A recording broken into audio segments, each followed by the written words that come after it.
my troopers popping in this bitch, popping in this bitch. Me and my troopers popping in this bitch, popping in this bitch. Me and my troopers.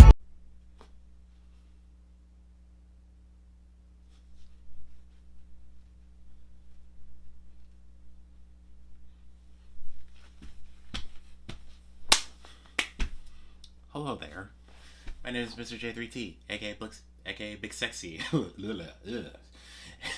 aka Big Sexy, aka the Kentucky Cannon, aka the World Class Badass, aka Chocolate Thunder with a caramel swirl, aka Black Lightning with a peanut butter filling, aka DJ Big Head, because I'm a DJ by association, if you guys forgot, and I got a big head, aka Big Black and Handsome. Yep, that's the summary.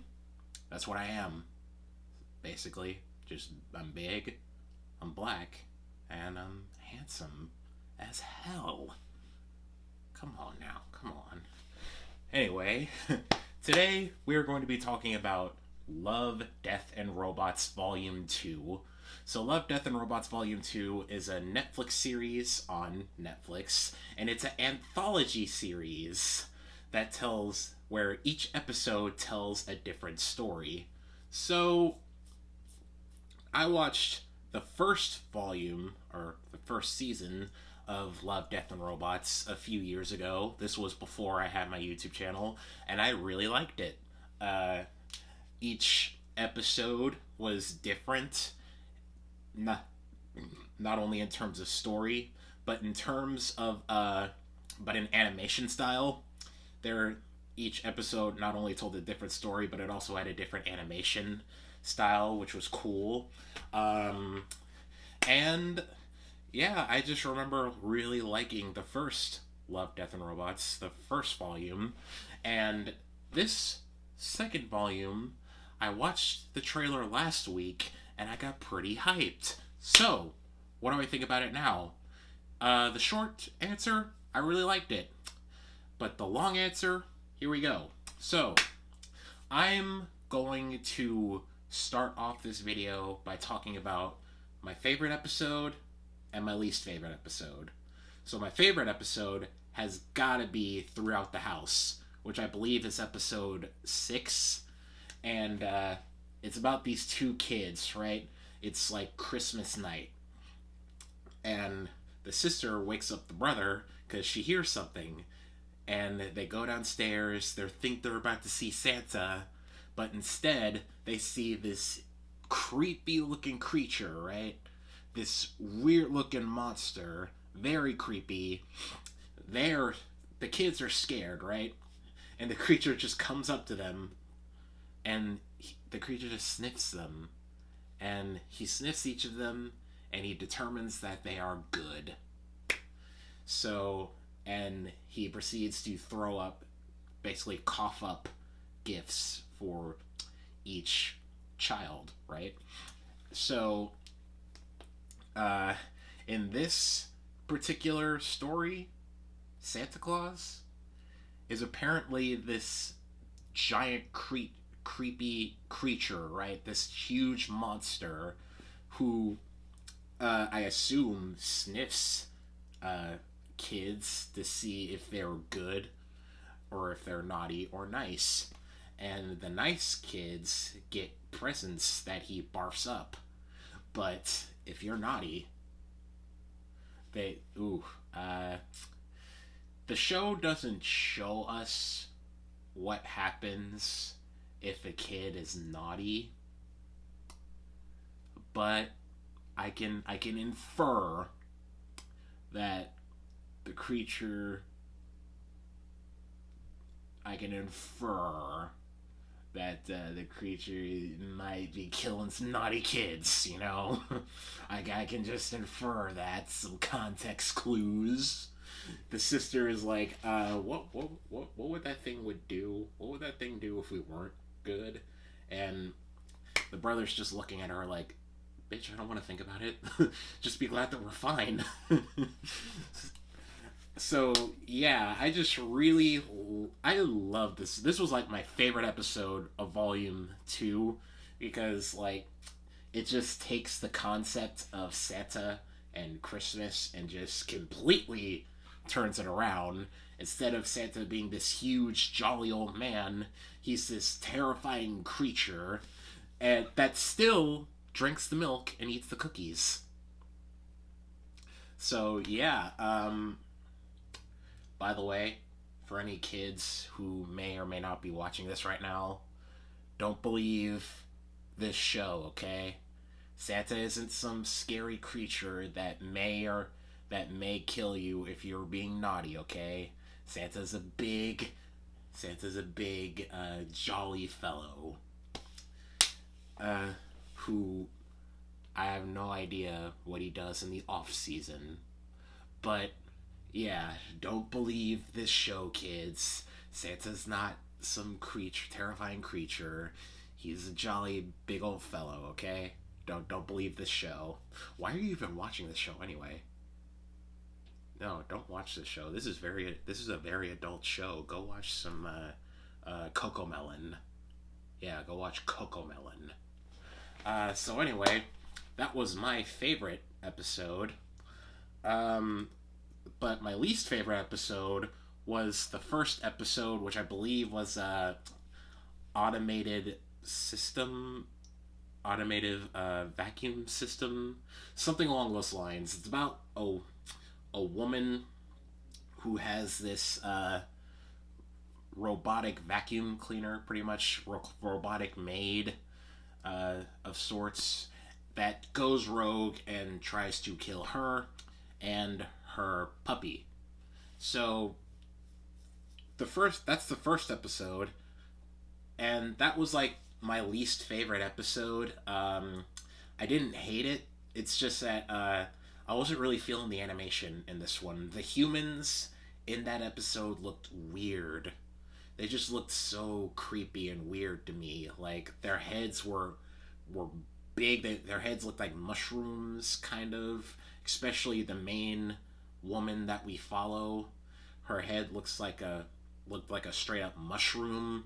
And all their hands are tiny as hell. Like it just didn't look right. That's like the only reason I do not like this episode, because the rest of it was okay. The rest of it was fine. It's just the animation that I really did not like. Other than the animation, the rest of the show was fine. The rest of the episode was fine, you know. It has some funny moments in there. It also has some very tense moments where the robot is looking for the woman and her puppy, and there's some it's very suspenseful, and it's very edge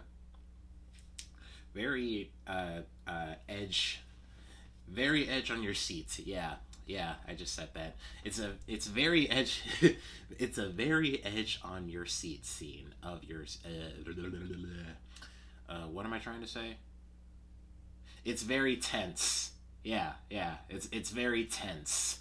So yeah, that was my favorite episode and my least favorite episode. Now let's talk about all the other episodes. So there's 8 in total, which is pretty disappointing because I think the first volume had like 18 episodes, so I wish we could have gotten more episodes, but that's just a little nitpick. I'm not too mad about that. I'm not like, oh, this show sucks. I wish I had more episodes. No, like, animation's hard, especially if it's an anthology series where you got different animation styles for each episode. So I get it.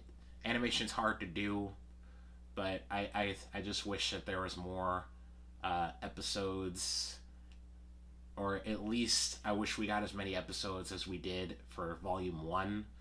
But I'm not mad about it. I'm just a little disappointed. Just like your parents, just like your dad, I'm not mad. I'm just disappointed. I want to talk about one particular episode though. This episode stars Michael B. Jordan. Yeah, because Michael B. Jordan's in here, and he's like some space commander, not commander. He's like some space pilot fighting some war. He crashes on this planet. He finds a little pod, not a pod, a little ship, holding ship, and he activates a robot, but it malfunctions, and Michael has to stay still so the robot doesn't kill him. Um, you remember what I said about the first episode where the robot was hunting down the woman and her puppy, and it was very suspenseful? Yeah, this whole episode is just that. And there's like no comedy at all to break it up. It's just tension, tension, tension. And like, I was really sitting on the edge because Michael B. Jordan's my boy. This is Killmonger, man. I don't want some robot to kill Michael B. Jordan. Michael B. Jordan's my dude. God, and this robot's trying to kill Michael B. Jordan, my dude, Killmonger? No, I didn't want that.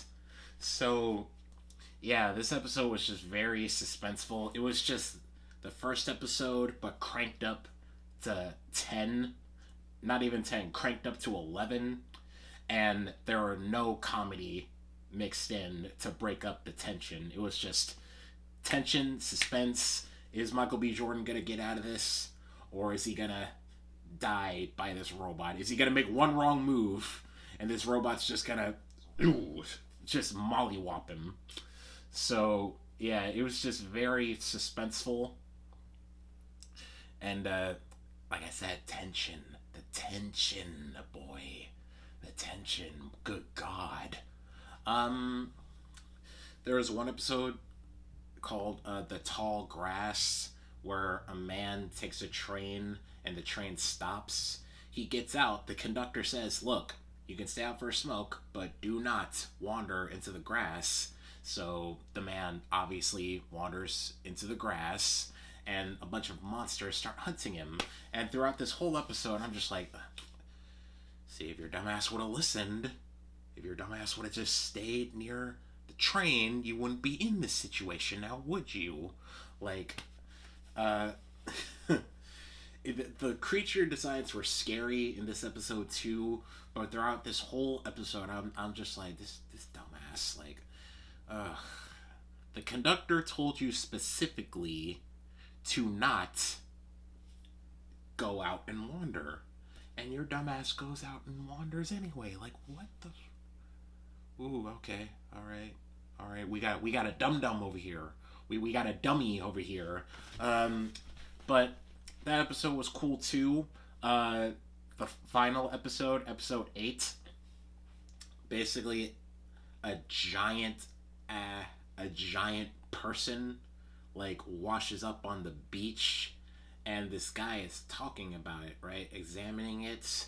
And I just thought it was weird because there's a crowd of people around this giant, right, and they're just climbing on to the body, like jumping, hooping and hollering. I'm just like, so wow, you guys just accepted that quick. You guys just like, oh, it's okay, all right, time to jump on this dude. People are drawing graffiti on it. Even when the body is decomposing, a girl is just hanging off the ear, just texting on her phone, and I'm just, man, leave this man alone. Damn, like, God. Jeez. Treating this giant man's body as a jungle gym. Like, dang, leave this man alone. Show this man some respect. Good God. Ugh. Disrespectful humans. Ugh. But what episode I want to talk about next? Ice. That's the second episode, I believe. And the art, the animation in this episode kind of reminds me of a Tron. Like, was it? I forget what it is. I think it was called it was a Disney X. It was a show on Disney XD. I think it was Tron Untold, Tron Legacy. I think that's what it was called. I forget the name, but I think it was something like Tron Legacy or Tron Untold. It was a show on Disney XD, and it kind of reminded the animation here kind of reminded me of the animation in Tron, that show. Comment down below if you know what I'm talking about, and tell me the name, because the name really escapes me at the moment. So if you know what I'm talking about, comment the title of that Tron show down below, because yeah, it's really escaping me at the moment. But that episode reminded me of the animation in that show, and that was cool. uh, there's this another episode where there's this bounty hunter who basically has a healing factor, who's been living for years, and some people are trying to hunt him down to, I guess, take his healing factor and see if his healing factor can apply to them so they can be immortal. There's another episode where people are immortal, but apparently they can't. To be immortal, you can't have kids. And this man is just, our main guy that we follow is struggling with the fact that if he sees a kid, he has to kill it, and that's getting into his head. He doesn't want to kill kids. And he's also voiced by Nolan North too, which was, yeah, Nolan North is always a delight to hear. Yeah, it's overall, it's just a very solid season, a very solid show, a very solid second season. I liked most of the episodes. More other episodes I liked more. There are episodes that I liked more than others, particularly Throughout the House. That's my favorite episode out of this whole volume. Each episode told a different story. Each episode had different, unique animation styles. No episode felt the same. Each episode felt different, and I liked that. I wish it was longer, but I'm not gonna complain. Animation takes a long time to make, so even if this show is backed by Netflix that has hella money, animation is still expensive to make. So yeah, I'm not too upset about that. I just wish there were more episodes, but you know, again, I'm not too upset about that. Overall, I really liked this volume. I felt it was a great add-on to the first volume. I hope there's gonna be a volume 3, and I hope there are gonna be more episodes than 8. And yeah, overall, I really liked this show, so I highly recommend it. I give it 2 thumbs up, with no J3T stamp of approval. It's a good watch. It's short. It's only 8 episodes. Each episode is unique. Each episode has its own flavor, has its own style, and yeah. And most of the episodes range from like 20 minutes to like 6 minutes. So, yeah. It's short, so you can literally binge watch it in a day. I binged it this morning. So here I am. That's why I'm here now. So yeah, that's about it. I recommend it. It's on Netflix, so if you have Netflix, go watch it. It's awesome. And yeah, that's about it. So if you like this video, give it a thumbs up. But if you really like me, consider subscribing and ring that bell so you always know when I upload, because it's free. If you're gonna say no to something that's free, then you are a dum-dum. Don't be a dum-dum. Subscribe and ring that bell. It's free. Don't be a dum-dum, okay? Deuces.